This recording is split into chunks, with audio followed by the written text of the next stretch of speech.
ဒီနေ့ဗီဒီယိုလေးမှာတော့ switch statement အကြောင်းပြောပြပါမယ် switch statement ရဲ့ဖွဲ့စည်းပုံဖြစ်ပါတယ် switch ရဲ့နောက်မှာ expression ပါမယ် expression ဆိုတာ integer value တစ်ခုဖြစ်ရင်ဖြစ်မဟုတ်ရင် character တစ်လုံး string variable တွေဖြစ်လို့ရပါတယ် run တဲ့ပုံစံက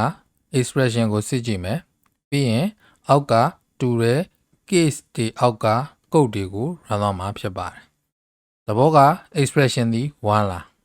1ဖြစ်တဲ့ဆိုလို့ရှိရင် case 1အောက်က code တွေကို run သွားမယ်ဘယ်အထိလဲဆိုလို့ရှိရင် break ဆိုတဲ့ statement ရောက်တဲ့အထိ run သွားမှာဖြစ်ပါတယ် break ကိုရောက်ရင်တော့ switch ရဲ့အပြင်ဘက်ကိုရောက်သွားပါမယ်တကယ်လို့ expression က1မဟုတ်ခဲ့ဘူးဆိုလို့ရှိရင်တော့နောက်ထပ် case တစ်ခုစီကိုဆက်သွားမယ်ဒီမှာဆိုရင်2လားလို့ဆက်ထားပါတယ်ဟုတ်တယ်ဆိုရင်တော့ case 2အောက်က code တွေကို break ရောက်တဲ့အထိ run သွားပါမယ် break ကိုရောက်တယ်ဆိုလို့ရှိရင်တော့ switch ရဲ့အပြင်ဘက်ကိုရောက်သွားပါမယ် expression က2လည်းမဟုတ်ခဲ့ဘူးဆိုလို့ရှိရင်တော့ default ရဲ့အောက်ကိုရောက်သွားပါလိမ့်မယ်သဘောကတော့စစ်ထားတဲ့ case တွေတစ်ခုနဲ့မှမတူညီခဲ့ဘူးဆိုလို့ရှိရင် default အောက်ကိုရောက်သွားပါမယ်ကျွန်တော်တို့ if else logical statement နဲ့နှိုင်းယှဉ်မယ်ဆိုလို့ရှိရင်တော့ case တွေက if statement တွေလို့ပြောလို့ရပါတယ် default ကတော့ else statement လို့ပြောလို့ရပါတယ်ဒါမှတ်တင်ပါတယ်သတိထားမယ့်အချက်လေးတွေက case တွေရဲ့အနောက်က value ပြီးရင် colon sign ကိုထည့်ရပါတယ်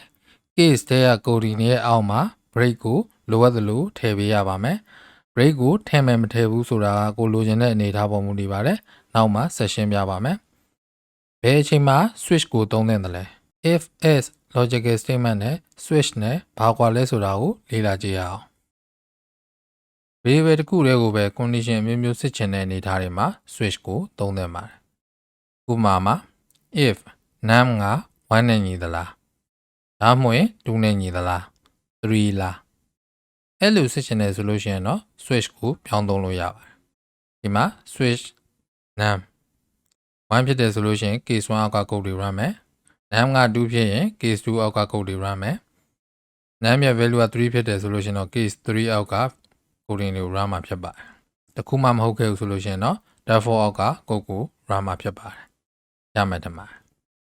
if နဲ့စစ်လဲရတာကိုဘာကြောင့် switch ပြောင်းသုံးရမလဲဘာပူကောင်းသလဲဆိုရင်တော့ဒီဥပမာမှာ condition တွေနည်းနေလို့သိမသိတာပါဘူးတကယ်လို့စစ်ဆေးရမယ့် condition တွေအများများလာရင် switch ကလှုပ်ဆောင်ချက်ပိုမြန်ပါတယ်နောက်တစ်ခုက code readability လည်းပိုကောင်းလာပါတယ် code readability ဆိုတာက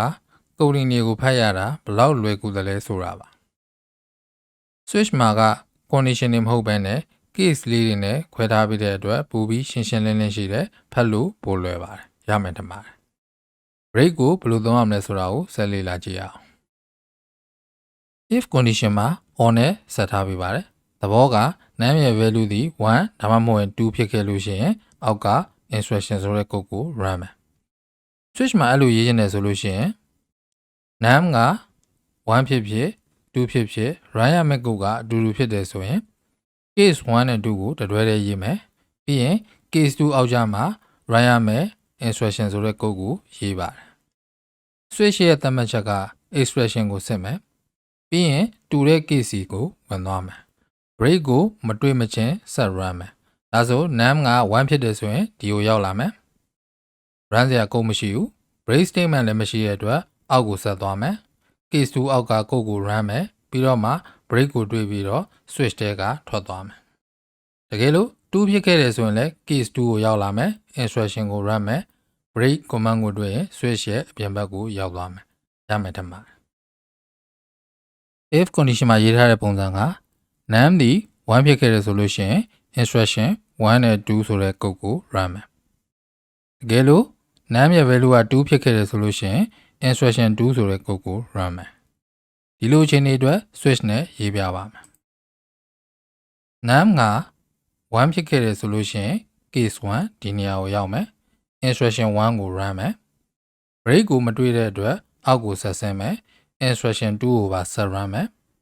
အောက်တစ်ကြောင်းမှာ break ကိုတွေ့တော့မှ switch တဲကထွက်သွားတယ်တကယ်လို့ num က2ဖြစ်ခဲ့တယ်ဆိုလို့ရှိရင်ဒီကိုကြော်ပြီးရောက်လာမယ် instruction 2ကို run မယ်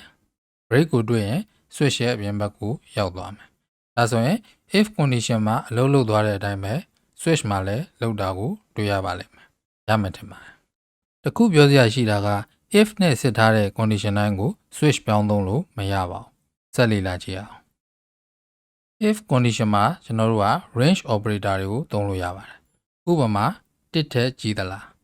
တစ်ထက်ကြီးရဲ့ value တွေက range ဖြစ်တဲ့အတွက် switch မှာတော့သုံးလို့မရပါဘူး switch မှာတော့ညီသလားဆိုတဲ့ equal နဲ့ပဲစစ်လို့ရပါတယ်ဥပမာ expression ဟာ1နဲ့ညီသလား2နဲ့ညီသလား3နဲ့ညီသလားဒါမျိုးကိုစစ်လို့ရပါတယ်တစ်ထက်ကြီးသလားလို့9အောက်ငယ်သလားလို့ဒါမျိုး switch မှာစစ်လို့မရပါဘူးနောက်တစ်ခုက floating point မှာ if ကတော့ integer float တက်ပဲကြိုက်တယ်လို့စစ်လို့ရပါမယ် switch မှာကတော့ integer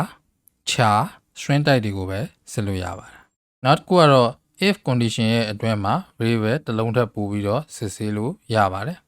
ဥပမာ a ဆိုတဲ့ variable နဲ့ b ဆိုတဲ့ variable ကိုတစ်ခါတည်းပေါင်းပြီးတော့လိုအပ်တယ်လို့စစ်ဆေးလို့ရပါတယ် switch ကတော့ variable တစ်လုံးရဲ့ဖြစ်နိုင်တဲ့ value တွေကို case alike စစ်ထုတ်ဖို့ရည်ရွယ်တာဖြစ်တဲ့အတွက် variable နှလုံးကိုတစ်ခါတည်းစစ်ဆေးတာမျိုးမလုပ်နိုင်ပါဘူးရမယ်ထင်ပါတယ်ကျွန်တော်တို့ program လေးတွေရေးပြီးတော့စမ်းကြည့်အောင်ဒီ program လေးကတော့ character တစ်လုံးကို input လုပ်မယ်ပြီးရင်အဲ့ဒီ character သည် var ဝယ်ဟုတ်မဟုတ်စစ်ထုတ်ပေးတဲ့ program ဖြစ်ပါတယ်အမှာဆုံးကျွန်တော်တို့က character ကို input လုပ်လိုက်မယ်ပြီးသွားရင်အဲ့ဒီ character ကို switch နဲ့စစ်ထားတယ် a e i o u ဖြစ်ခဲ့ရင် var ဝယ်လို့ပြမယ်မဟုတ်ခဲ့ဘူးဆိုရင်တော့ default ထဲဝင်သွားပြီးတော့ not var ဝယ်လို့ပြမယ်ရမယ်ထင်ပါတယ် run ကြည့်အောင် a ကြီးလို့ထည့်ပေးလိုက်မယ် var ဝယ်လို့ပြတယ်နောက်တစ်ခေါက် run ကြည့်အောင် s လို့ထည့်ပေးလိုက်မယ် not var ဝယ်လို့ပြတယ်နောက်တစ်ခေါက် run ကြည့်အောင်ဒီခါမှာတော့ကျွန်တော်တို့က a အသေးကိုထည့်ပေးလိုက်မယ်ဒါဆိုရင် not var ဝယ်လို့လာပြနေပါတယ်ဘာကြောင့်လဲဆိုတော့ကျွန်တော်တို့က switch မှာ a အကြီးနဲ့စစ်ဆေးထားခဲ့လို့ဖြစ်ပါတယ်ဒါကိုပြင်ရင်လည်းဆိုရင်ကျွန်တော်တို့ဒီနေရာမှာ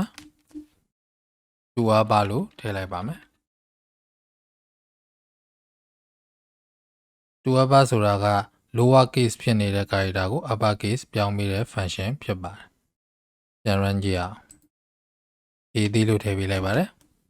ထည့်ပေးလိုက်တဲ့ character က upper case ဒါမှမဟုတ် lower case ဘာပဲဖြစ်ဖြစ်2 bar function နဲ့ပြောင်းလိုက်တဲ့အချိန်မှာအကုန်လုံးဟာ upper case ဖြစ်သွားမယ်ကျွန်တော်တို့က case ဒီအတွင်းမှာလည်း upper case နဲ့အကုန်လုံးစစ်ဆေးထားပါတယ်ရမှတ်တယ်မှာဒီ program လေးကတော့ operator တစ်ခုကို input လုပ်မယ်ပြီးရင်ကဏ္ဍနှစ်ခုကို input ထပ်လုပ်မယ် operator ကအပေါင်းဖြစ်ခဲ့တယ်ဆိုလို့ရှိရင်ကဏ္ဍနှလုံးရဲ့ပေါင်းလက်ကို output ထုတ်ပြမယ်အနှုတ်ဖြစ်ခဲ့ရင်နှုတ်လက်ကိုပြမယ်အမြောက်ဖြစ်ခဲ့ရင်မြောက်လက်အစားဖြစ်ခဲ့ရင်စားလက်ကို output ဖြစ်နေထုတ်ပြမှာဖြစ်ပါတယ်ပထမဆုံး operator ကို input လုပ်လိုက်ပါတယ်အပေါင်းနှုတ်မြောက်စား၄မျိုးပဲ support လုပ်ပါတယ်နောက်တစ်ကြောင်းမှာတော့ကဏ္ဍနှလုံးကိုတစ်ပြိုင်တည်း input လုပ်ထားပါတယ်ပြီးရင်ထည့်ပေးလိုက်တဲ့ operator ကို switch နဲ့စစ်ထားပါတယ်အပေါင်းဆိုရင်လုပ်ရမယ့် coding အနှုတ်ဆိုလုပ်ရမယ့် coding အမြောက်ဆိုလုပ်ရမယ့် coding အစားဆိုရင်လုပ်ရမယ့် coding တကယ်လို့အပေါင်းနှုတ်မြောက်စားတစ်ခုမှမဟုတ်ခဲ့ဘူးဆိုလို့ရှိရင်တော့ invalid operator လို့ output ထုတ်ပြထားပါတယ်ဒီနေရာမှာသတိထားမှတစ်ခုက operator သည် char type ဖြစ်တဲ့အတွက် single quote ကိုအသုံးပြုထားပါတယ်အပေါင်းဖြစ်ခဲ့တယ်ဆိုလို့ရှိရင်တော့ num 1နဲ့2ကိုပေါင်းပြီးတခါတည်း output ထုတ်ထားပါတယ်အနှုတ်ဖြစ်ခဲ့ရင် num 1နဲ့က2ကိုနှုတ်ပြီး output ထုတ်ထားမယ်အမြောက်ဆိုရင်မြောက်ပြီးတော့ output ထုတ်ထားတယ်အစားဆိုရင် num 1ကို num 2နဲ့စားပြီး output ကိုထုတ်ပေးထားပါတယ်ရမယ်ထင်ပါတယ် run ကြည့်အောင်အပေါင်းထည့်ပေးလိုက်မယ်30 20ပြီး30လို့ရပါတယ်တကယ်လို့ကျွန်တော်တို့ကမရှိတဲ့ operator တစ်ခုထည့်ရင်ဘယ်လိုဖြတ်မလဲ operator နေရာမှာ mod ကိုထည့်လိုက်ပါမယ်50 100 invalid operator လို့ပြပါတယ်နောက်တစ်ခေါက် run ကြည့်အောင်အစားလို့ထည့်ပေးလိုက်မယ်50နှစ်နဲ့ဆိုရင်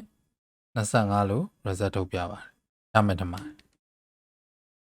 ဗီဒီယိုကိုကြည့်ရှုပေးတဲ့အတွက်ကျေးဇူးတင်ပါတယ်ကျွန်တော်တို့ရဲ့ Facebook page နဲ့ YouTube channel link ကို description ထဲမှာထည့်ထားပေးပါတယ် programming နဲ့နည်းပညာဆိုင်ရာဗီဒီယိုတွေပုံမှန်ကြည့်ရှုနိုင်ဖို့အတွက် like share subscribe ပြုလုပ်ထားနိုင်ပါတယ်နောက်ဗီဒီယိုမှာပြန်ဆုံကြရအောင်